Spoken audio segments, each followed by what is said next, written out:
नमस्कार, मैं Sumant. Welcome to prep IAS. चलिए शुरू करते हैं आज के आंसर राइटिंग प्रैक्टिस। डेली आपको 2 सवाल दिया जाता है जिसका आपको आंसर लिख करके सबमिट करना होता है। रोज शाम को इस आंसर को हम लोग रिव्यू करते हैं और क्वेश्चन को हम लोग डिस्कस करते हैं।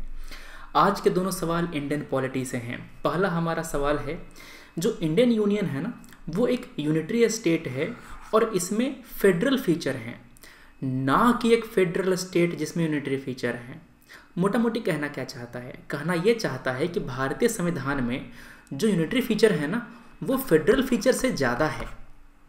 बस हमको यही प्रूफ कर देना है, ये दिखा करके। अगर आपने लक्ष्मीकांत की किताब पढ़ी होगी तो वहाँ पर फेडरल का एक चैप्टर है, ठीक है ना। जो फेडरल सिस्टम है उसका एक चैप्टर है। वहाँ पर फेडरल फीचर में क्या कहा गया है? Dual polity, written constitution, division of power, supremacy of the constitution, rigid constitution, independent judiciary, bicameralism, ठीक है ना। 7 फीचर हमारे संविधान में हैं जो फेडरल फीचर के हैं, मगर हमारे संविधान में यूनिटरी फीचर के इससे ज़्यादा हैं। जैसे कि स्ट्रॉन्ग सेंटर, स्टेट हमारे यहाँ इंडिस्ट्रक्टिबल नहीं है। अगर सेंटर चाहे, अगर पार्लियामेंट चाहे तो राज्य का नाम, बाउंड्री बदल सकता है। अगर वो चाहे तो 2 राज्य को मर्ज कर सकता है, अगर वो चाहे तो राज्य को डिवाइड भी कर सकता है। क्लियर बात है। पूरे भारत का सिंगल संविधान है। No equality of state representation, हर राज्य से अलग अलग, जैसे कि हर राज्य से अनइक्वल लोग चुन के राज्यसभा में जाते हैं। यूपी से ज़्यादा लोग जाते हैं, गोवा से कम लोग जाते हैं चुन करके राज्यसभा में। डिपेंड करता है पॉपुलेशन पर। वैसे ही हमारे यहाँ संविधान में इमरजेंसी के प्रोविजन है। इमरजेंसी लगते ही भारत जो है फेडरल कंट्री से यूनिटरी जो है ना मोड उसमें चला आता है, बिना किसी संविधान के अमेंडमेंट के। सिंगल सिटीजनशिप हमारे यहाँ है। जुडिशरी हमारे यहाँ इंटीग्रेटेड है। इसका मतलब क्या है? जुडिशरी सेंटर और स्टेट दोनों के लॉ को इन्फोर्स करता है। क्लियर बात है। सेंटर हमारे यहाँ स्ट्रांग क्यों है? सेंटर हमारे यहाँ स्ट्रांग इसलिए है क्योंकि पहली बात, यूनियन लिस्ट में 7th शेड्यूल के यूनियन लिस्ट में ज़्यादा टॉपिक हैं, ज़्यादा सब्जेक्ट हैं और ज़्यादा इम्पॉर्टेंट सब्जेक्ट हैं। पार्लियामेंट के पास यूनियन लिस्ट, कंकरेंट लिस्ट दोनों पर लॉ बनाने का अधिकार है।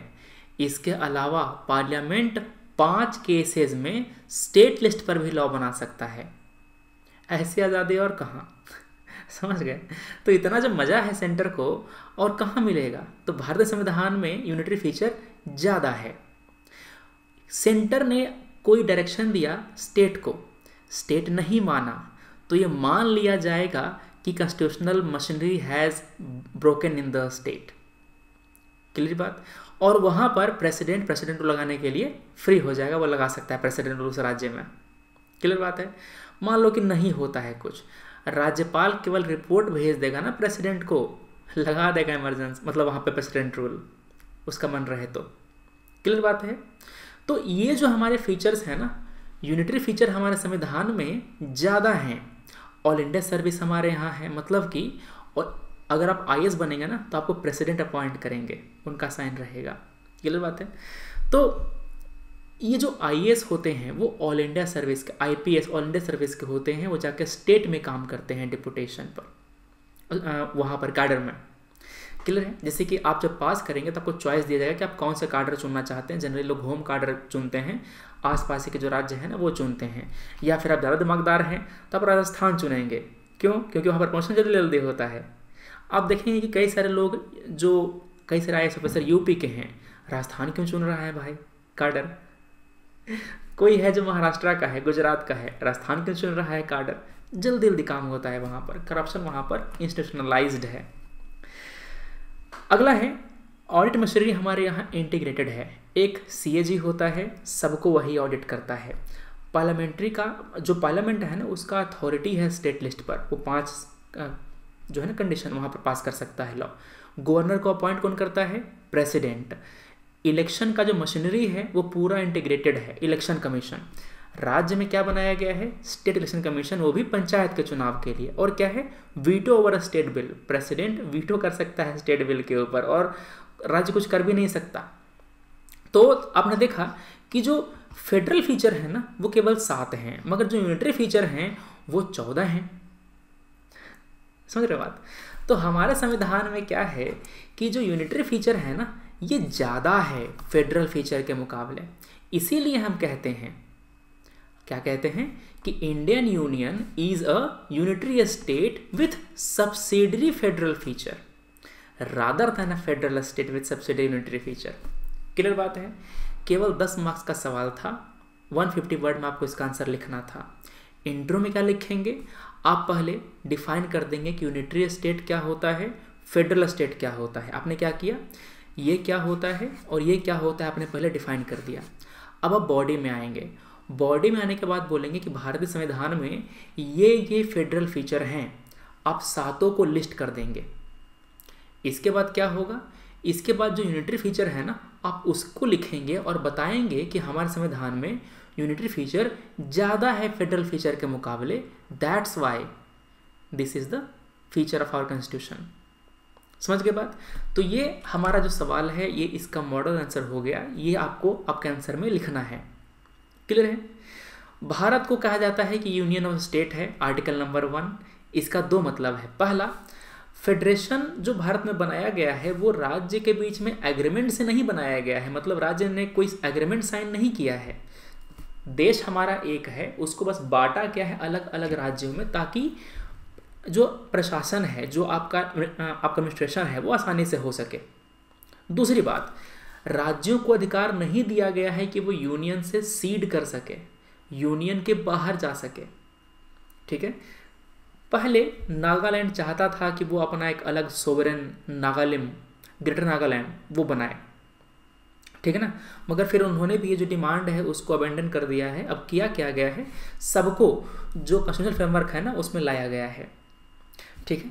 तो यहाँ पर आप ये सब बातें लिखेंगे और आखिर में क्या बोलेंगे, आखिर में ये बोलेंगे कि भले ही हमारा यहाँ जो यूनियन जो फेडरल यूनिटरी फीचर है वो ज़्यादा है, मगर फिर भी हमारे यहाँ फेडरेशन एक बेसिक फीचर है हमारे संविधान का, और इसको हम लोग फॉलो करते हैं। राज्य का जो ऑटोनॉमी है उसको हम लोग मानते हैं, उसको हम लोग रिस्पेक्ट करते हैं। क्लियर बात है। ये कहा भी गया है, किसने कहा है, यहाँ कहा भी गया है कि हमारे यहाँ जो सेंटर है उसका डोमिनेंस है, सेंटर का डोमिनेंस है। और जो केसी वेयर है ना, इन्होंने कहा है कि हमारा संविधान एक क्वासी फेडरल कॉन्स्टिट्यूशन है। ये सब लक्ष्मीकांत से ही लिया गया है। क्लियर है। तो ये आपको आपके आंसर में लिखना था। अब हम आपका आंसर जो है ना वो देखते हैं, किस तरह का कंटेंट आपने लिखा है वो देखते हैं हम लोग। चलो, ये सेकंड क्वेश्चन का आंसर है यूनिटरी फीचर, ये आंसर आपका है। Unitary system is composed of one central government that holds all the power, but a federal system divides power between national and local form of government. India is a federal country, but nowhere mention federation in constitution. Just union of French. थोड़ा सा हमको ठीक करना पड़ेगा अंग्रेजी। जो second paragraph है ना, यहाँ ग्रामेटिकल मिस्टेक है, इसको ठीक करो। Feature of constitution, division of power, ऐसे नहीं। पहले ये बताओ कि हमारे यहाँ कौन कौन से फेडरल फीचर हैं, फिर बताओ कि कौन कौन से हमारे यहाँ यूनिटरी फीचर हैं, और बोल दो कि यूनिटरी फीचर हमारे यहाँ ज़्यादा है, काम खत्म। यही करना है ना, कुछ और थोड़ा करना है इसमें। ठीक है, बढ़िया। तो इसको कीजिएगा। और क्या आंसर है इसमें, थोड़ा ठीक करना पड़ता है स्ट्रक्चर पे, जो स्ट्रक्चर आंसर का उसको ठीक करो। ये आंसर देखते हैं। India is a federal system, but with more tilt toward a unitary system of government. It has feature of both a federation and a unitary system, due to which it is considered as quasi-judicial, quasi-federal. ठीक है। India's federal feature कौन कौन से हैं, government at 2 level, center and state, division of power, संविधान की supremacy, constitution provide for an independent judiciary, also a federal feature, बढ़िया है। Indian constitution is largest written constitution. Largest का मतलब नहीं है लिखित है, इसका मतलब ये है, मतलब ये मुझे चाहिए बस कि संविधान हमारा लिखित है। ठीक है। आपने यहाँ पर 5 लिखा है, कुछ और पॉइंट आप यहाँ पर जोड़ सकते थे फेडरल फीचर में।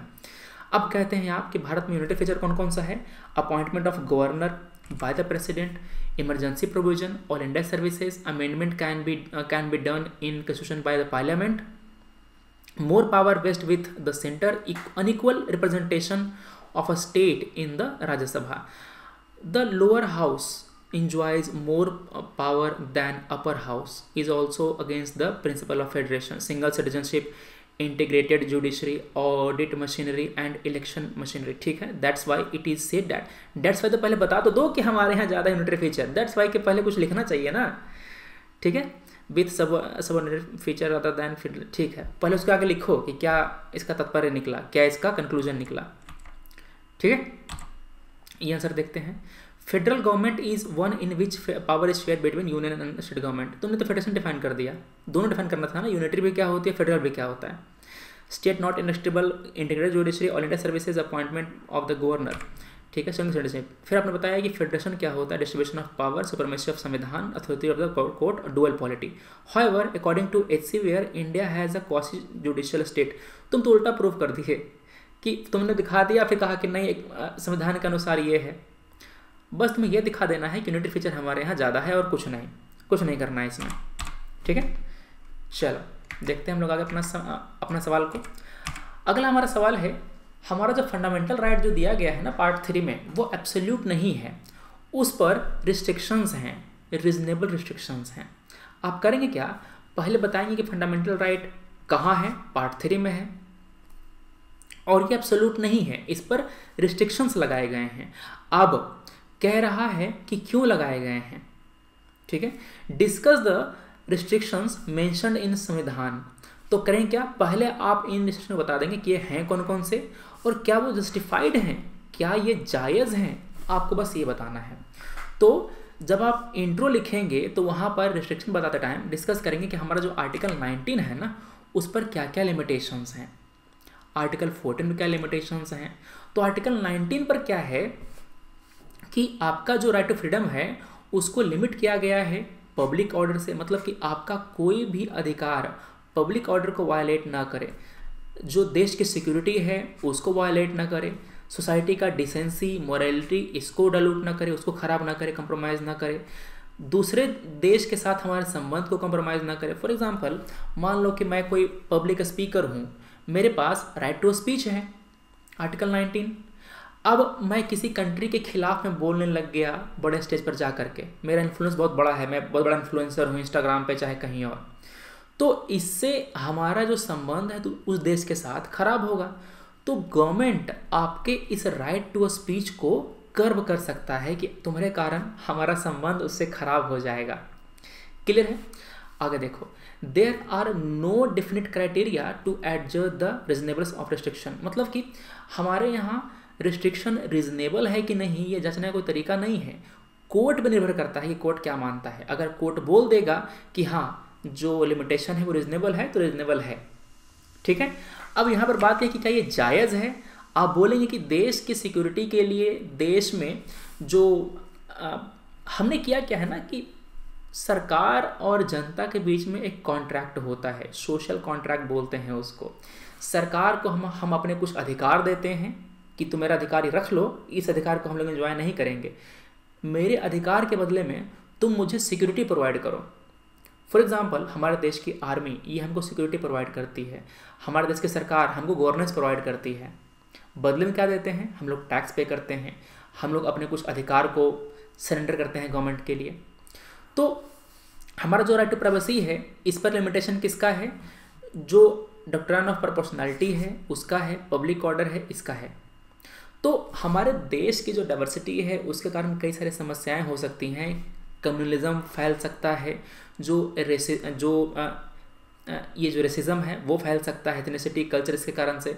तो इन सब समस्याओं को दूर करने के लिए हमारे फंडामेंटल राइट पर रिस्ट्रिक्शन लगाए गए हैं, वो जायज़ हैं बता दो, इतना लिख दिया। इसके पक्ष में बोलना है कि हाँ जायज़ है, ठीक है ना। तो ये बातें हो गई हमारी इस क्वेश्चन के बॉडी की। फिर आखिर हम क्या कर रहे हैं, कंक्लूड कर देंगे कि जो रिस्ट्रिक्शंस है ना वो कम से कम यूज़ किया जाना चाहिए। क्लियर है। अंतिम आपका कंक्लूजन हो गया एक लाइन का, ठीक है। चलो आपका आंसर देखते हैं क्या है। Article 19(2) to 19(6) stay impose regional restriction in our constitution, केवल उसी में थोड़े हैं और भी होंगे। Restriction upon the freedom of speech and expression in the interest of following sovereignty and integrity of India, security of the state, friendly relation with the foreign state, public order, decency and or morality in the relation of to contempt of court, defamation, incitement to an offence, ठीक है। Article 19 clause 3 reasonable restrictions upon the freedom of assemble peacefully. कई सारे restriction, जैसे कि आपको अगर right to move in the territory of India दिया गया है तो इस पर रिस्ट्रिक्शन भी हैं कि जो ट्राइबल एरिया है ना वहाँ पर आप नहीं जा सकते। जैसे कि इनर लाइन परमिट ये लेना पड़ता है कई सारे एरिया में जाने के लिए, तो आप ये नहीं बोल सकते कि मेरे पास फंडामेंटल राइट है टेरिटरी ऑफ इंडिया में कहीं भी मूव करने का, उसको लिमिट किया गया है, ठीक है ना। जैसे कि अंडमान निकोबार में जो ट्राइब्स रहते हैं, इंडिजिनस ट्राइब रहते हैं, ये नहीं कि आप जाकर के वहाँ पर घूम रहे हैं उनके साथ तीर-कमान खेल रहे हैं, ठीक है ना। तो कुछ लिमिटेशंस लगाई गई हैं उनके प्रोटेक्शन के लिए, तो उसको आपको लिखना है। आर्टिकल 19 के अलग भी कुछ हमारे रिस्ट्रिक्शंस लगाए गए हैं, ठीक। चलो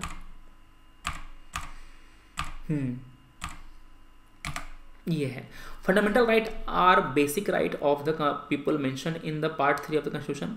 It guarantees civil liberty. Moreover, these are not absolute in nature as it is subject to reasonable restriction as mentioned in Article 19 Clause 2.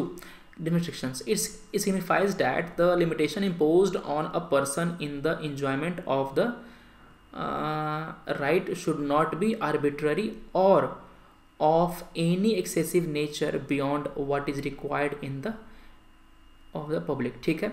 फिर कह रहा है आपने security of the state, sovereignty and dignity of India, public order, decency, morality, incitement to an offence, contempt of court, defamation.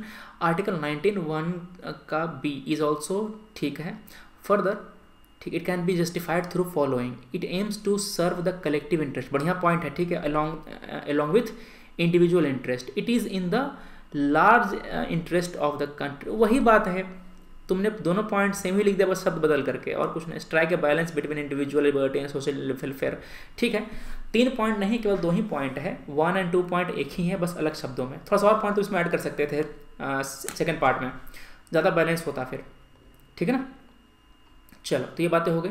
आप भी answer लिखिए. मुझे थोड़े से कम आंसर मिले हैं आज, क्योंकि हो सकता है कि दिवाली हो, छोटी दिवाली.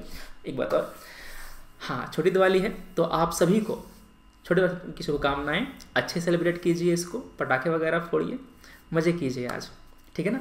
एक बात और, ये मत सोचिए कि एग्ज़ाम है तो मैं पढ़ाई करूँगा, दिवाली नहीं मनाऊँगा. नहीं, ये मूर्खता नहीं करनी है. आपके जीवन में जो भी खुशी के पल आते हैं, चाहे वो कोई त्यौहार हो, बर्थडे हो, दोस्त हो, सबको सेलिब्रेट करते चलिए. यूपीएससी एग्ज़ाम का मतलब ये नहीं कि हम अपने आप को रूम में बंद कर लें बस 2 साल के लिए. ये नहीं होना है. अगर आप सेलिब्रेट नहीं करेंगे तो तुम्हारे भीतर एक पॉजिटिव एनर्जी नहीं आएगी, तुम अच्छे से पढ़ नहीं पाओगे. दिमाग को रिफ़्रेश करना होता है टाइम टाइम पर. हमारा दिमाग हार्ड डिस्क नहीं है, ठीक है ना. ये ह्यूमन ब्रेन है. जितना रिफ़्रेश करोगे उतना ज़्यादा तेज़ चलेगा. पुराने कंप्यूटर की तरह, याद है, रिफ़्रेश करते थे माउस में क्लिक दबा दबा के. चल, तो ये बातें हो गई हमारे आज की. वीडियो अच्छा लगे लाइक, ख़राब लगे dislike. Thanks for watching. Take care. जय हिंद.